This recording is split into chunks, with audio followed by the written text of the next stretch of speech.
Welcome to another episode of Fill in the Blank podcast. I'm here with Christopher Burt, who's been on the original podcast. Say hello to everyone, Chris. What's going on, all? Well, you know what we're going to be talking about today? Mm-hmm. What are we talking about? Aliens. Aliens. Okay, what is your idea of an alien? Probably you see them on the movies, like big freaking eyes, long fingers, and just like 9 foot, like real tall. Do you believe that they visited here? Oh, I think so. But from the government, apparently there's no such thing as aliens. Okay, well, like I said, they want to. They're hiding stuff. Well, we're not just going to be talking about aliens, but some alien encounters. But most famous, what's the one you think of when I say alien encounter? Area 51. Area 51. All right, shoot again. The biggest incident ever to happen, the one that's always credited to aliens. Oh, the crop circle kind of thing? Roswell, bro. Oh, Roswell. Yeah, That's an incident. Okay. Well, for aliens, let's just say the government is taking it seriously. In 1952, a CIA group called the Psychological Strategy Board concluded that when it came to UFOs, the American public was dangerously gullible and prone to hysterical mass behavior. The group recommended debunking campaigns to tamper the public's interest in unexplained phenomena, but the government seems to have been interested too. In December, the Pentagon confirmed that the existence of the Advanced Aerospace Threat Identification Program, created in 2007 by Senators Ted Stevens, who has a report saying that he's been chased by an unidentified flying object. Another majority leader, Harry Reid, funded a $22 million known as Black Money campaign from the Department of Defense budget to investigate evaluated reports of UFO sightings. So already knowing that, there's already these government officials that are curious too. So you're not the only one that's curious to aliens out there. Mm-mm. The program identified 5 observations that showed mysterious objects displaying some level of advanced physics, also known as stuff humans can't do yet. The objects would accelerate with g-forces too strong for the human body to withstand or reach hypersonic speed with no heat trail or sonic boom. Or they just seem to resist the effect of the Earth's gravitational pull, and it's our atmosphere. Mm-hmm. Now, UFOs. Nazis actually had UFOs. I don't know if you knew that. They had flying saucer type machines. Mm-hmm. So, what do you know about that? I know that it was supposed to be like the thing to end the war, because it was supposedly this new machine, and it would end the war in the Germans' favor. Thank God it didn't happen. Well, when Bob Lazar, another episode I did, he's the one that gave light to everyone about Area 51. Mm-hmm. He was the one that discovered Moscovian 115, which is known as Element 115. Mm-hmm. And it's supposed to say that gravity wavelengths have, there are 2 wavelengths, A and B, and it was disproven, and he was considered like a conspiracy nut for 40-something years, and it just came out in December of 2018 that everything he said was right. Mm-hmm. So that just, to me, that shows all right, people don't want to know this, because as soon as people get an idea in their head, they'll be all about it. Exactly. They'll be like, oh, this is happening, and then it'll cause chaos, which... It's hard to think that we're the only ones out there. You know what I mean? Yeah. It's like, yeah, why are we so special? And it's like, there's definitely probably a complicated race more advanced than our own. I believe it. Well, there's been many alien encounters, and the problem with it all is you're hearing it from another person. You're not seeing the evidence for yourself. Same thing is if you don't really believe in a certain religion, like a certain god or deity, but if someone's seen it, they can only describe to you what they've seen, but you haven't experienced it. You're not truly going to get the belief factor in 100% solid unless you've seen it yourself. Yeah, they made a movie about it. It says it's based on a true story. I don't know. Might be, might Same not thing be. with Lone Survivor and all those movies, but they fantasized it and glammed it up a little bit for Hollywood too, and even the guys that were actually in it even admitted to it. Mm-hmm. I think it's called The Fourth Kind or Sixth Sense or Fourth Kind. It's about aliens in Alaska, and this person was actually abducted by aliens or something like that. I'll have to research more into this. Well, some alien encounters in the mid-1947, the United States Army Air Force's balloon crashed at a ranch near Roswell, New Mexico. Following the wide initial interest in the crashed flying disc, the U.S. military stated that it was merely a controversial weather balloon. Until the late 1970s, when UFOologists began promoting a variety of increasingly elaborate conspiracy theories, claimed that one or more alien spacecraft had crash-landed and that the extraterrestrial occupants had been recovered by the military when they engaged in a cover-up. In the 1990s, the U.S. military published 2 reports disclosing the true nature of the crashed object, a nuclear test surveillance balloon from Project Mobile. Nevertheless, the Roswell incident continues to be one of the interests in popular media, and conspiracy theories surrounding that even persist today. Roswell has been described as the world's most famous, most exhaustively investigated, and most thoroughly debunked UFO claim. So just hearing all this information about it being a crashed weather balloon and not a UFO kind of seems a little bit sketchy. Yeah, I don't believe it. So the sequence of events was triggered by the crash of Project Mobile balloon near Roswell, New Mexico. On June 14, 1947, William Brazel, a foreman working on the Foster homestead, noticed clusters of debris approximately 30 miles north of Roswell, New Mexico. This date, or about 3 weeks before July 8th, appeared in later stories featuring Brazel, but the initial press release from the Roswell's Army Airfield, the RAAF, said the find was sometime last week, suggesting that Brazel found the debris earlier in July. Brazel told the Roswell Daily Record that he and his son saw a large area of bright wreckage made up of rubber strips, tinfoil, a rather tough paper, and sticks.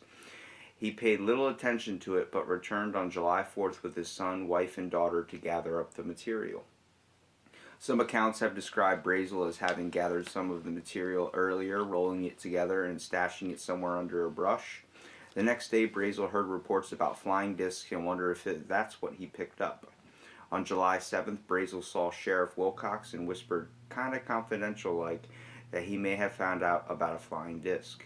Another account quotes Wilcox as saying Brazel reported the object on July 6th. So Wilcox, he's the RAAF major. Jesse Marcel was a man in plain clothes, is what they called him. Accompanied by Brazel back to the ranch where more pieces were picked up. We spent a couple hours Monday afternoon looking for any parts of the weather device, said Marcel. We found a few more patches of tin foil and rubber. So that's coming from the Major General himself of this organization. On July 8th, 1947, Roswell Army Airfield, Public Information Officer Walter Haut issued a press release stating that personnel from the field's 509th Observations Group had recovered a flying disc, which had crashed on a ranch near Roswell, as described in the July 9th, 1947 edition of the Roswell Daily Record. So that's in the newspaper. Now, I don't know if you know the whole story behind the newspaper, but it originally said it was a flying saucer. And then it came out like a couple days later. They retracted that one and they printed out saying it was a weather balloon. So they I thought think there was some higher up pull. Like, hey, don't start telling people that. That's what they thought, but it also led to the fact that the government could say that the media was just looking for attention, saying that it was a UFO. Because what's going to get you more hype than figuring out there's other life out there? That's gonna probably not much. Imagine what they could teach us. Oh yeah, I mean, I think it's like you look at some of our technology now. I mean, I've always been skeptical. Like, how do we like get so advanced so quick? You know what I mean? Like, look at the B-2 Spirit bomber. Like, yeah, there was actual research and stuff done. They were like doing all that, but I don't know. Something just seems a little off with all that because we started making them like. The reason why they think it was a balloon was because they said if the balloon which held it up, if that's how it worked, must have been 12 feet, 3.5 meters long. Brazel felt measuring the distance by the size of the room in which he sat, the rubber that was smoky gray in color and scattered over an area about 200 yards in diameter. When the debris was gathered up, the tinfoil, paper, tape, and sticks made a bundle about 3 feet. And he added all these measurements up. But there was a reason he did this and chalked it up to a balloon is because there was no metal or engine or any type of sign of propellers of any kind that could boost the fact that it might have been a flying saucer.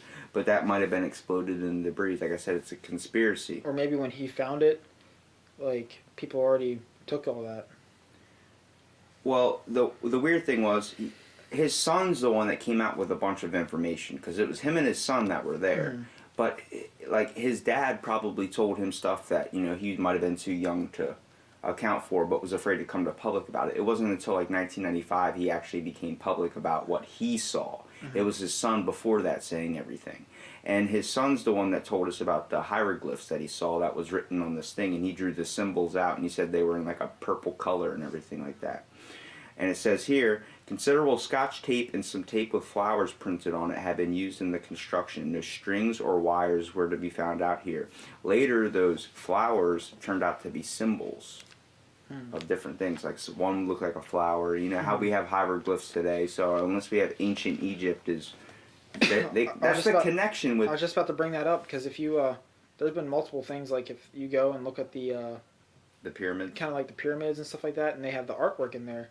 There are these figures in some of the artwork that don't look like Egyptian, and there's been a lot of people saying that they're just nomads or something like that, but they have like different kind of like color on like. Well, a door to the ancient pyramids is 6 tons, so you got to think how many people is it going to take to do that, and then to form the pyramids in such an organized fashion that is stacked perfectly and symmetrical, and at the same time, the 3 major ones are so far apart, but at enough distance where it lines up with the constellation to add to certain stars. And to believe that they could do that in that time period and it not take forever, it's a little bit iffy. Well, a telefax sent to the Federal Bureau of Investigation office at Fort Worth, Texas, quoted a major from the 8th Air Force. On July 8, 1947, he said, "The disc is hexagonal in shape and was suspended from a balloon by cable, which balloon was approximately 20 feet in diameter," and then his name was Major Curtan. He doesn't have an I in there, so he's not closing the stage. It's Curtin. He advises that the object found resembles a high-altitude weather balloon with a radar reflector, but that the telephonic conversation between their office and right field had not been born out of this belief. So he told everybody it was a balloon, but then they found out about a phone call and it wasn't what he was saying to everyone else in the public. He was being a little bit more secret. So that already gives light to kind of the conspiracy of a cover-up. Early on Tuesday, July 8th, the RAAF issued a press release which was immediately picked up by numerous news outlets. The many rumors regarding the flying disc became a reality yesterday when the intelligence office on the 509th Bomb Group of the 8th Air Force Army, RAAF, was fortunate enough to gain possession of a disc through the cooperation of one of the local ranchers and the sheriff's office of Chavez County. The flying object landed on a ranch near Roswell sometime last week. Not having phone facilities, the rancher stored the disc until such time was able to contact the sheriff's office, who in turn notified Major Jesse A. Marshall of the 509th Bomb Group Intelligence Office. Action was immediately taken and the disc was picked up at the rancher's home. It was inspected at Roswell Army Airfield and subsequently loaned by Major Marshall to higher headquarters. So why is this balloon traveling all this distances? It's like an episode of Curious George where the balloon just starts floating around town and George is chasing it. It's like, when is it going to pop and when is it going to stop? You know what I mean? Yeah, that's why like I have my thoughts. Like, I think they're trying to hide something because if you look back, like the government, like there was some like Operation Paperclip. There was some like dirty. There's so many secret programs that I want to get onto this podcast and just explain. I explained one called Unit 731. I don't know if you know what that is. It's like a Japanese internment camp. They were chopping off people's arms, counting how long it took for them to bleed out, and while that was happening, they were trying to sew it onto the other side. They did worse experiments than the Nazis did. And we just look at the Nazis as the main one because they're the only one that's been publicized. All these camps you don't know, it's like there's 731 unit, so that was Unit 731. There were multiple. Like you don't just say, all right, this one's number 731. You get to 731 You by get doing to 731, and there's one called 1056. Like you got to think, there's all these different camps doing all these different experiments. Like they're the one that were infecting people with syphilis and letting them die. Like they were doing a bunch of crazy stuff. But the worst thing I think they had was frostbite. They would dip your arm in water and then freeze it and see how long it would take, and they hit it with a hammer in different spots and test different temperatures of the water on your skin. Some sick stuff. It's like Snowpiercer where you stick your arm out the window and then next thing you know it's off. Well, back to the aliens on Roswell.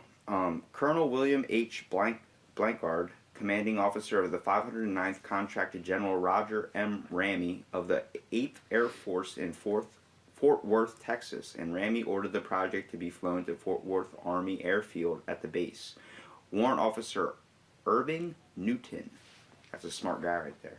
He's got the last name Newton, confirmed Ramsey's preliminary opinion, identifying the object as being a weather balloon, and it is actually a kite, a nickname for a radar reflector used to track balloons from the ground. Another news release was issued at the time Fort Worth base describing the object as being a weather balloon. The military decided to conceal the true purpose of the crash device, nuclear test monitoring, and instead from the public that the crash was a weather balloon. Later that day, the press reported that Commanding General of the 8th Air Force, Roger Ramey, had stated that a weather balloon was recovered by the RAAF personnel. A press conference was held featuring debris, foil, rubber, and wood, said to be from the crashed object, which matched the weather balloon's description. Historian Robert Goldberg wrote that the intended effect was achieved. The story died the next day. So now the government has officially killed the story. It's no longer conspiracy that if it was a UFO. It was definitely a weather balloon. So then, at this point, all the UFO enthusiasts, everyone that believed it was a UFO, it all died down for about 30 years. Hundreds of documents were obtained via Freedom of Information Act. So the Freedom of... What is that? Freedom of Information Act. It's like... How, like, you can go onto Google and look up something that's going on or look up a law. They track that stuff too. Well, they don't really, like, I mean, they track everything you look up. So you can go, like, how do I wash my car? They'll track that. You look up different things than I look up. I'm looking up some other things. Okay. Along with other documents such as Majestic 12 that were supposedly leaked by insiders, their conclusions were at least one alien spacecraft crashed near Roswell. Alien bodies had been recovered and a government cover-up of the incident had taken place. Over the years, books, articles, and television specials brought the 1947 incident significant notoriety. By the mid-1990s, public polls such as 1997 CNN Time poll revealed that the majority of people interviewed believed that the aliens had indeed visited Earth, and that the aliens had landed at Roswell, but all that relevant information was being kept secret by the U.S. government. I believe that. So common sense. So the problem with the witness accounts. Hundreds of people were interviewed by the various researchers, but critics point out that only a few of these people claim to have seen debris or aliens. Most witnesses were repeating the claims of others in other testimonies where they be considered hearsay in any American court of law and therefore inadmissible as evidence. Of the 90 people claimed to have been interviewed for the Roswell incident, the testimony of only 25 appears in the book, and only 7 of these people saw the debris. Of these 5 handled the actual debris. So as for the accounts from those who claim to have seen aliens, critics identified problems ranging from the reliability of second-hand accounts to credibility at problems with witnesses making demonstrably false claims or multiple contradictory accounts to dubious deathbed confessions or accounts from elderly and easily confused witnesses. History.com has a misspelled word in their document. I have to write an angry letter. Somebody's going to be hearing about that This is tomorrow. where most of that information comes from. It was going to, that movie that I was talking about Alaska and things like that, that was like, apparently this one girl got abducted, and they have like, actually, you can go on YouTube and look it up. I think it's called The Fourth Kind. But they show actual footage of her like being interviewed, and she's like, there was a movie, I think I know what you're talking about, because that documentary came out where there was an alien autopsy on, and they had like a like footage of it. It looked like, you know, old, like, but they said it was a remake. It was already proved that it was false. It was a prop body. But in the Roswell incident, it was The Fourth Kind.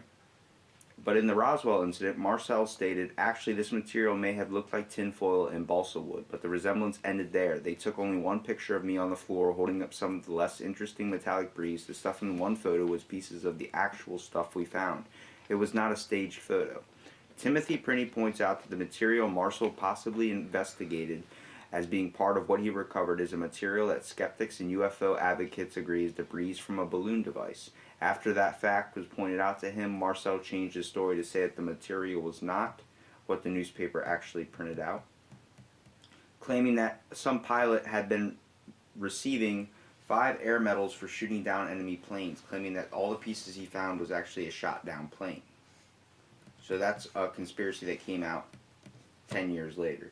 Now there's so many Air Force reports about seeing flashing lights and the whole, after the release of the Air Force reports, several books such as Carl Croft's the Roswell UF crash they didn't want you to know, that came out in 1997, built on evidence presented in reports that conclude there are no credible evidence. And then in the 1990s, skeptics and even more social anthropologists saw the increasingly elaborate sounds of alien crash landings and the government cover-ups as being evidence of a myth being constructed. So with all this, it still highlights the factor of the U.S. political interest in government and everyone's interest in general. And you got to think, like, back then, they could easily just be like, "Oh, that was the Russians doing a spy mission with those lights," and everybody would believe it because we were in the Cold War with the Russians from. Well, a lot of them think they were looking at like proponents of like another UFO or not a UFO, but like another military plane or something that we were just being spied on. And they could easily blame it on like, "Oh, it was the Russians. That was them," and that's how they would squash it because everybody believed that the Russians were like. I mean, they were spying on us. But I don't think that, maybe a few of those might be right, but I don't think that all of those are. Well, the one way to get votes, I think, would be a good way to use aliens as a route. You know what I mean? I definitely vote for the president that would find aliens and find Area 51 secrets. But the U.S. political interests. On October 26, 2007, Bill Richardson, who at the time was a candidate for the Democratic Party nomination for U.S. president, was asked about releasing government files on Roswell. Richardson responded that when he was a congressman, he attempted to get information on behalf of his New Mexico constituents. You like that? I did it. Okay. But was told by both the Department of Defense and Los Alamos Labs that the information was classified. He said, "That ticked me off." He said, "The government doesn't tell the truth as much as it should on a lot of issues." Promised to work on opening the files if he was elected president. In October 2002, before airing its Roswell documentary, the Sci-Fi Channel hosted a Washington UFO news conference. John Podesta, President Clinton's chief of staff, appeared as a member of the public relations firm hired by Sci-Fi to help get the government to open up documents on the subject. Podesta stated, "It is time for the government to declassify records that are more than 25 years old and to provide scientists with data that will assist in determining the true nature of this phenomenon." He's 100% right in that. If you have a secret, how long are you going to keep it a secret? Now, do you think the government's doing it because they're trying to protect us in a way, much like you tell Santa Claus that to a little kid, so they have a belief, and not tell you until you're older that he's not real? Hopefully any kids aren't out there listening. I think the reason why they're not telling us is because people would freak out. Because everybody thinks that, everybody will say, like, "Oh, yeah, aliens are a thing." But, like, if they actually know aliens are a thing and they've been here before, people would flip. Do you consider yourself a conspiracy theorist? And some things. Do you believe in the Illuminati? What about the New World Order? Because as I've been reading into it and trying to do stuff for, like, another podcast or something, I've been like, holy crap, like, this is actually some... I'll be honest with you, I'm not familiar with the New World Order. I didn't know what it was either. I thought it was the Wrestling Federation, but with Hulk Hogan and everybody, I'm like, why the hell is my buddy telling me to look up New World Order? And then he's like, no, the conspiracy. I was like, what's the conspiracy? It's like the Illuminati. There's actually a secret society called the Seven Society. I don't know if you've ever heard of that, but it's a group of 7 members, obviously. Now, they wouldn't be doing 6. Like, why the hell is your name 7 then? 7, 8, 9. No.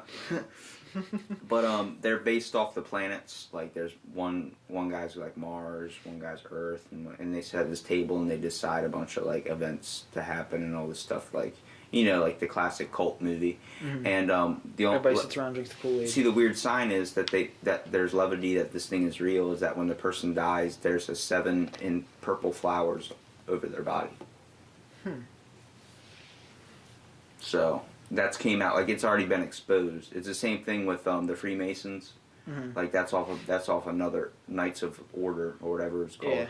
So it's like it depends on what's basis. And then there's another one like skeleton or bare bones or something. It's like another secret society. It's close to the Illuminati. The Illuminati's belief is that it controls every natural disaster.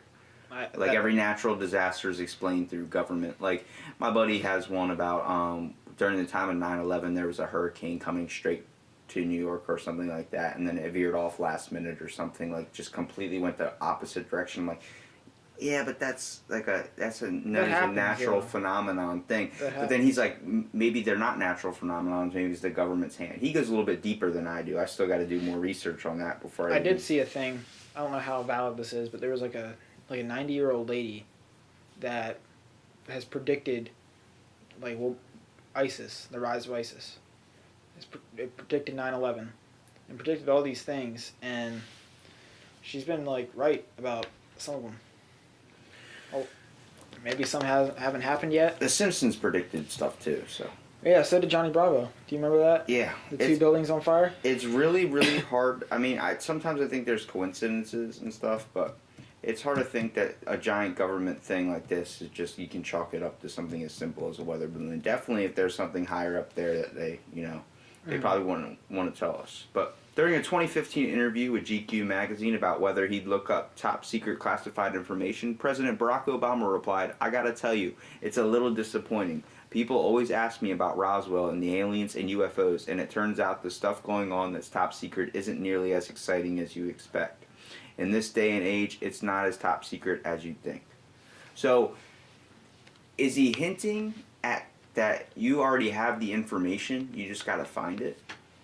Because he said, in this day and age, it's not as top secret as you think. So he's acting like it's common information.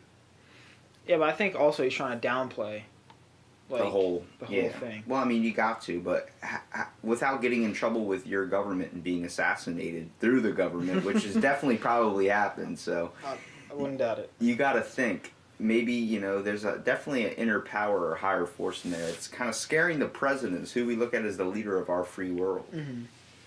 So, have you ever heard of Roswellian syndrome? Mm-mm. Prominent skeptics Joe Nickell and co-author James Magaha identified a myth-making process, which they call the Roswellian syndrome. In this syndrome, a myth is proposed to have 5 distinct stages of development: incident, debunking, submergence, mythologizing, and reemergence, and media bandwagon effect. The authors predicted that the Roswellian syndrome will play out again and again, and this is basically the base of UFO conspiracy theories. The idea that someone's telling you it's not real, you're going to believe it, and then... Mm-hmm. I can see that, especially if, in this day and age, media, I mean, you can go anywhere and the news will be on. And if you keep hearing, it's not a thing, it's not a thing, it's not a thing, you're like, okay, well, maybe it's not. Okay, so from Brazel, the supervisor that collected about 5 pounds total included rubber sticks, tough, glossy paper with a few letters printed on it, lightweight metals, fiber optic cables, and tape. In 1947, many of these materials didn't look anything more than what he had ever seen before, so he didn't question it. When Brazel called the town sheriff, Air Force personnel arrived to gather the materials. Some people in the area believed that the wreckage was from an alien spacecraft and alien bodies were removed from site to be studied, either at Area 51 or Nevada or in Roswell. After the military press release claimed the object as a rogue weather balloon, the story didn't surface in national media again until a few decades later. This is when it comes to the idea of dummy drops. Mm-hmm. 70 years after the crash, most versions of Roswell's story include extraterrestrial beings on board the mysterious flying object. But only 7 years after the incident, in 1954, the Air Force began conducting what we call dummy drops, which involved anthropomorphic gray dummies fashioned to look like humans dropped from high-altitude weather balloons from a distance. These crash test dummies looked like gaunt, waxy green, gray figurines, like you were saying, literally exact description. That's a little weird. That we often see in popular culture. In old news reports near Roswell, there are details about disfigured beings with only 4 fingers, perhaps accounting for the fact that the dummies were damaged from the falls. Over time, the Roswell UFO incident and injured aliens found in the desert would become associated in people's collective memory through the Roswell incident, and the first dummy drop occurred 7 years apart. So before we found out about dummy drops, or before the government even started doing dummy drops, 7 years before was the Roswell incident. I think it was kind of like a CYA thing. The CYA? Cover your ass. Yeah, that's a good way to put it. That's definitely a cover your ass moment. President uses aliens to get votes. Did you know which president this was? I do not. One of the most notable reports was from Governor of Georgia Jimmy Carter, who reported seeing a suspicious self-luminous aircraft in 1973. 4 years before he became the 39th President of the United States. A few years later, during his presidential campaign in 1976, he was so convinced he had seen a UFO that he promised to publicize all UFO-related knowledge, including what happened at Roswell. If he were elected to be in office, it was significant among the worldwide UFO reports in the 70s. Even prominent politicians were claiming witnesses of unexplained flying objects, which gave more legitimacy to older incidents like Roswell. After President Carter was elected to office in 1977, he then stated that releasing any UFO-related knowledge would pose as a national security risk. The story behind the Roswell crash would remain unaddressed by the government for the next 2 decades. He did that for a vote. Mm-hmm. I believe that. I think he was making it up, because everybody has this fascination with like, oh, maybe they are real, maybe they aren't. And if he's like, hey, I'm gonna freaking do this, and I'm gonna let everybody know. Be like, oh, we want to vote for this guy because he's going to tell us everything, not just about UFOs, but like everything else. And then he got in, and then he's like, yeah, we're not going to tell you. It's like Trump. We're going to build the wall. The wall's going to be built, and all these people voted for him. We're still freaking waiting. Elect me one more term, it's going to be built. Trust me. It's the same exact thing, just different time period. The government gets involved. In the 1990s, the security risk for exposing UFO sightings became clearer. As the world learned that there was a government cover-up at Roswell, after all, the government then stated that the flying object wasn't just an ordinary weather balloon, it was a nuclear testing balloon that was part of Project Mogul, a top-secret Air Force's project used microphones on high-altitude balloons to detect Soviet atom bombs. High-altitude balloon technology had improved in the 40s, and the military had begun building wartime surveillance balloons using materials such as reflective foils, lightweight sticks, and fiber optic cables. These were all new and otherworldly-looking materials that Brazel had found decades before that didn't seem to fit the bill for a run-of-the-mill weather balloon. Despite the newest government statement, reports of UFO sightings that range from seeing strange aircraft formations in the night sky to unexplained flying objects by NASA astronauts in outer space that turned out to be a satellite kept occurring at the same rate as it did in the 70s. So even with all this time that's passed, all these stuff that's been debunked, all this stuff, this information that's come out, there's still relevance and people still seeing aliens. Mm-hmm. Now, do you feel like they're just dragging out a myth in a way? I believe some might have some validity or relativity to it, but I feel like a lot of people are kind of doing it for an attention way. Because the way look at the Bigfoot conspiracy. There's so many people like, oh yeah, I saw Bigfoot, he was here, and then he magically travels 100 miles. Yeah, he was here in like a day. It's just, it's hard to, really you gotta decipher from yourself. Mm-hmm. When all this stuff, all these things that they call evidence and all these certain things that, well, you can just hold on to that information because that's all you have. That's the only traction you can get. It's like, it's hard to really, without seeing it for yourself. The weird thing I found was about all the accounts of people seeing aliens from different states, from different, countries.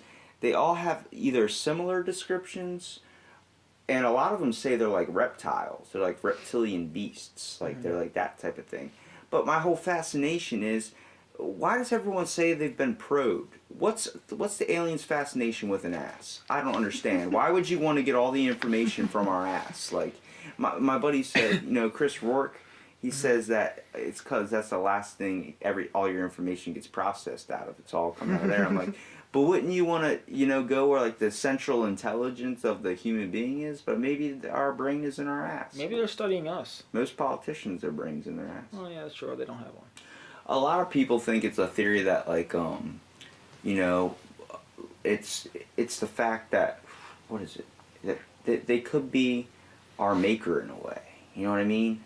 It's hard to think that they come down here knowing how destructive we are. Like, when would be the first time to make first contact?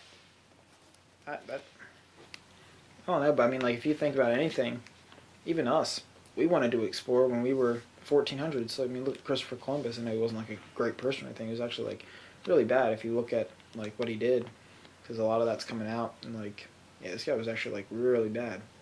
But like, if they have the same kind of like brain as us, they're like, okay, there's other stuff out here. Let's go see. And they probably just found us first. I just, it brings back to the fact that, like, I don't know if you knew this, but there's a thing called, it's the Goldilocks zone. I don't know if you know what that is. Mm-mm. But it's basically planets that can sustain life. So scientists now think every 1 in 5 or 6 planets might be habitable based on 2 general criteria. They're rocky, and they reside in a region of the star's orbit called the Goldilocks zone, where it's not too cold, not too hot, much like Goldilocks, yeah, but just right to allow for liquid water to form on the surface, and that's where water can bring life. Mm-hmm. So one of these planets is Proxima b, the closest exoplanet ever discovered, is also a potentially habitable world. If these intense stellar winds don't make it barren, it is not totally inconceivable we might be able to send a probe and study it directly this century, even traveling to it ourselves one day. And there's multiple of them. There's the TRAPPIST-1 system, the LHS-1140b, the Ross-128b, Mars. Mars is habitable. Then there's the ocean worlds, there's 3 of those. And then Where it's all water? Or? Yeah, well, I'm hoping that's why they call it ocean worlds. But many of Jupiter's and Saturn's moons show sign of possessing a liquid ocean underneath the surface. So this is the one that you're basically hinting at. GJ1214b, that is the weirdest name for a planet. Nicknamed Waterworld by scientists, signs of potential clouds giving us some hope for a planet that has an atmosphere. But there is no land visible. So think, you gotta be on a boat for the rest of your life. Yeah, I can do that. I'm good where I'm at. Well, if there's being on Mars, it's hard to say. I mean, do you think with all these galaxies and nebulas, what's to say that there's not such things as that? I'm telling you, there has to be. There has to be. Because a lot of people think taking enough DMT or taking enough psychedelics brings them to a level of where they can perceive that thing of reality. Maybe that's the only time they'll visit you is when you're doped. Aliens. Or maybe it's the dope that you think they're. That's true, but it's hard. It like I said, you got to look at it from both sides. I mean, there was a talk show. I looked it up a while ago. There was a talk show that was on, and this guy from Area 51 called, and he said, I used to work at Area 51, and he started explaining stuff, and then the line just goes dead. I mean, with all the backstory and stuff like that, it's like... Reagan had literally a quote saying, he was walking with Gorbachev, the Russian prime minister. He's like a prime minister or secretary of state, something like that, yeah. Yeah, and he was asking, he was like, if we ever been attacked by another being from another world, would you protect us? And the guy was like, yeah, and he goes, all right, we do the same for you. Like, if the president's thinking about it and asking there questions... There has to be something that put that in his mind. Well, yeah, I mean, JFK was obsessed with the fascination of... aliens and stuff too. We have literally people space programs that are developed to find and monitor alien life. It's are they just sitting down in front of a blank screen all day and just because nothing's happening, or what is it? What I mean? It's really, like I was saying, the Pentagon confirmed the existence of the Advanced Aerospace Threat Identification Program. Advanced Aerospace. What are you chalking up to be advanced aerospace, where you're spending $22 million of black money from the Department of the Defense's budget? Mm-hmm. It's supposed to evaluate reports of UFO sightings. So they're looking into people's UFO sightings, and there's so many sergeants and people that have come out that were afraid with information. A lot of evidence accounts comes from pilots. Now, is that because the G-forces might be just kind of It could be, depending on how long they've been flying. Stuff like that, but I mean, if you look at how many reports there are, and they're all not flying the same aircraft. So. And whenever someone does come out with an account saying they saw it, and they're like, oh, that was because it was known as a lightning orb. Those little orbs, when lightning strikes, there's a little blank orb, and people chalk that up to being a UFO.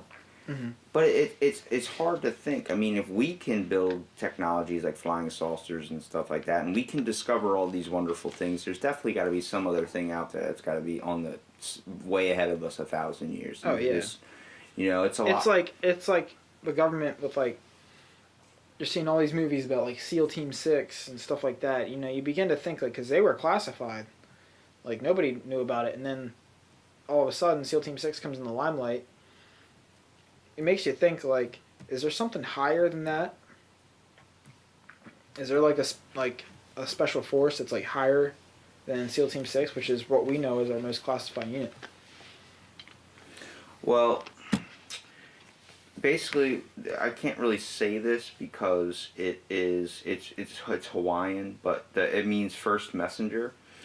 Discovered, it was a comet, was discovered in the solar system in October. SETI, which is like it's like an observation for it, basically space technology, like any threats that would come like from like satellites or something getting broken down or something.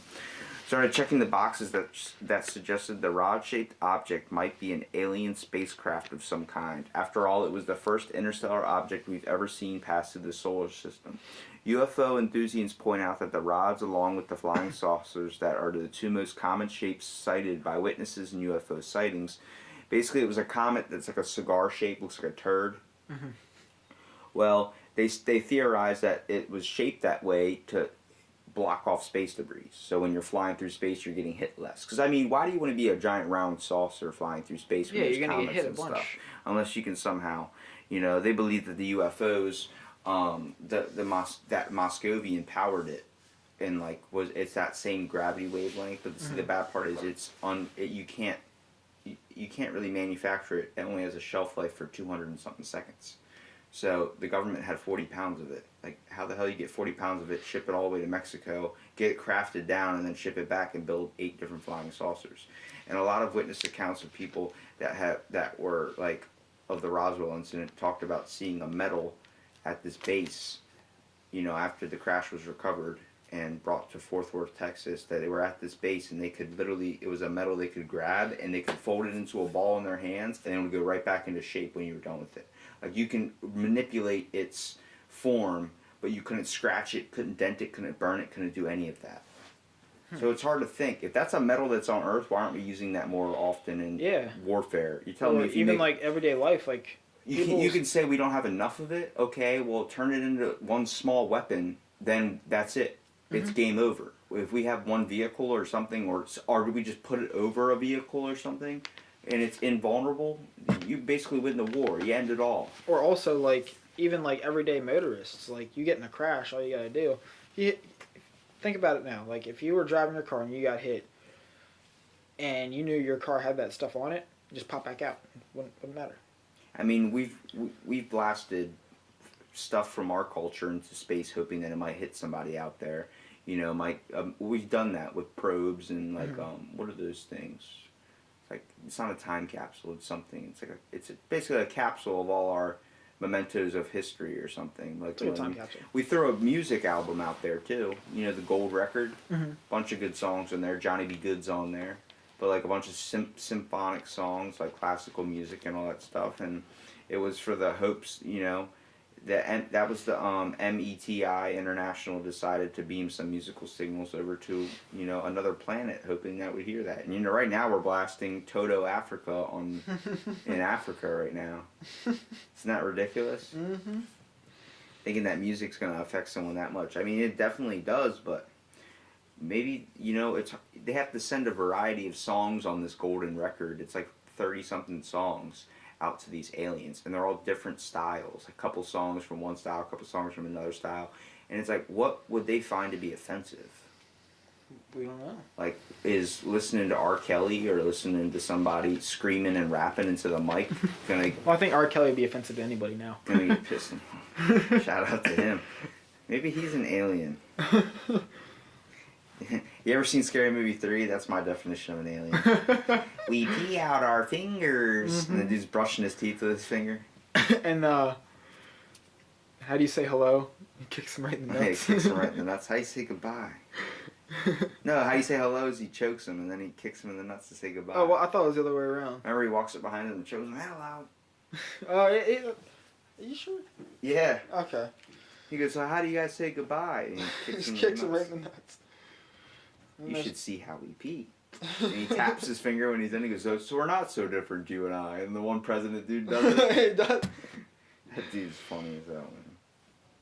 Well, see, that's the main part is when movies play this type of factor and do this type of thing, they bring a sort of relevance to the whole idea of aliens, just because they can take it as super far, or they can kind of stick to the realistic thing basis of like a documentary. But either way, it's it boosts the government's opinion to go after more, and from all these different secret organized plans and all this stuff that the government has when it comes to flying. I barely probably even scratched the surface on this subject. There's probably so many people out there screaming, "You're getting this wrong." It's like, look, I just suggest that you guys look it up and find it out for yourself, because even reading upon it, it's just interesting to think or have the belief that, we might not be the only ones out here. Especially when the Air Force has like Project Blue Book, and like it just all these stuff that just basically gives light to UFOs. And we have hangars, so-called the Blue Room, where conspiracy theorists believe alien bodies from Roswell are preserved. And it's like, is it a conspiracy theorist that believe some of that? Because then in any way religion would be a conspiracy theory, because there's no proof, 100% solid proof on that, at least for the people that haven't seen or haven't done anything. But it was who is it? It was Roscoe Hillen-Coetter who pointed out that in 1960 the Air Force Base had investigated 6,312 UFO reports. So they had all those reports, and to hide, he said, but was seemingly trying to hide the facts. The military reminded Americans that no physical evidence, not even a minute fragment of a so-called flying saucer, has ever been found. And also, you gotta think about this. What makes the world go around? Money. Right?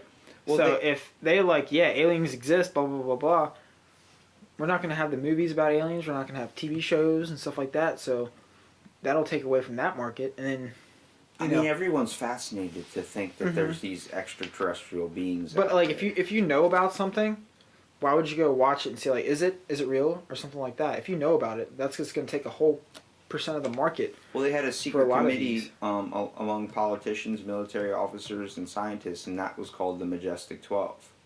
So there's probably 12 of them. I don't know if they were majestic, but there's definitely 12 of them.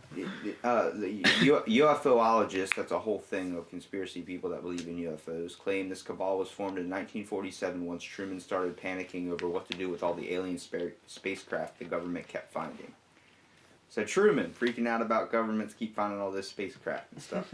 The group's existence is based on government files that allegedly materialized in 1984. The FBI denied their authenticity entirely, but they and the Majestic 12 remain popular grist of conspiracy theories, having figured in Blink-182's song Aliens Exist and Evil One of Twin Peaks side plots.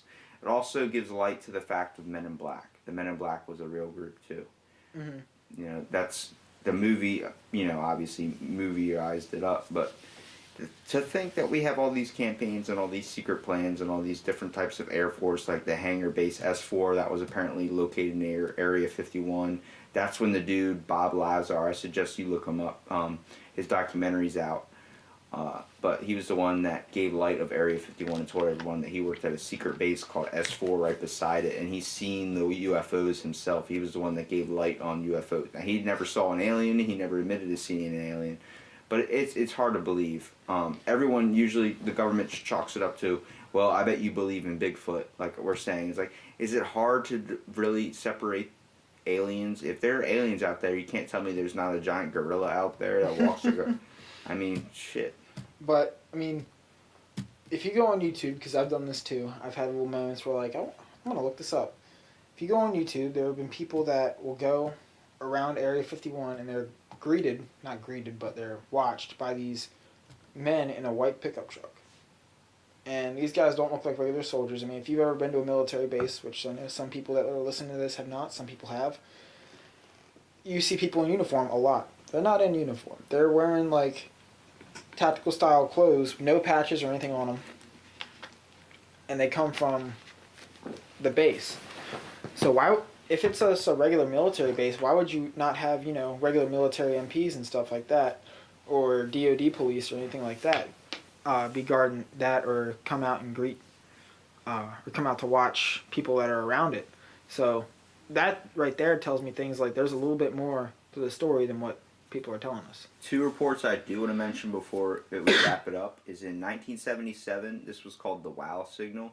Ohio State Big Ear Radio Telescope intercepted a 72-second burst of sound that bore signals of having come from interstellar space, which could be a sign of extraterrestrial communication. The anomaly measured 1,420 megahertz, a frequency in the waterhole, the term for a radio emission range throughout, ideal for intergalactic messages because it was usually quiet.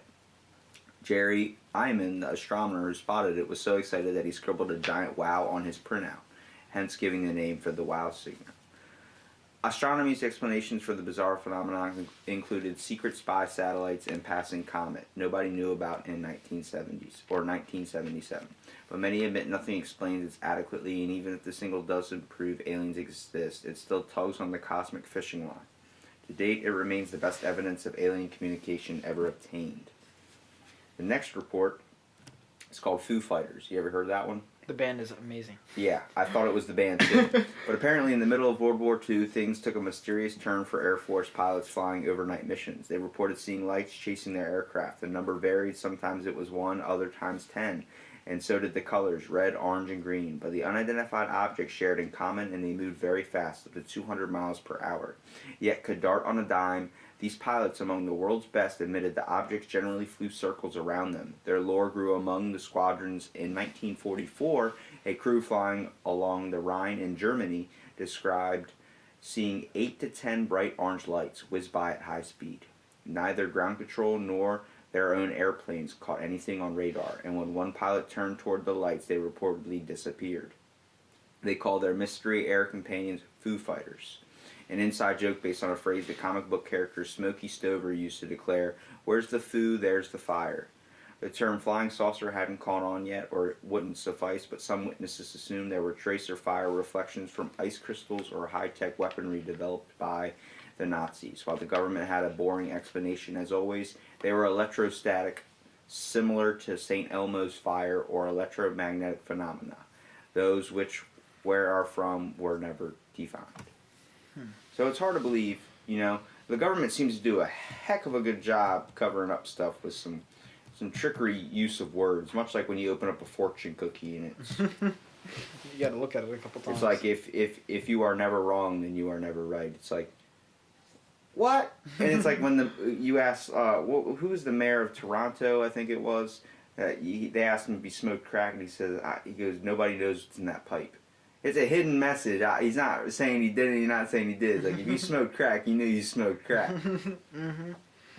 Well, I appreciate you being on the podcast, Chris. Yeah, thanks for having me.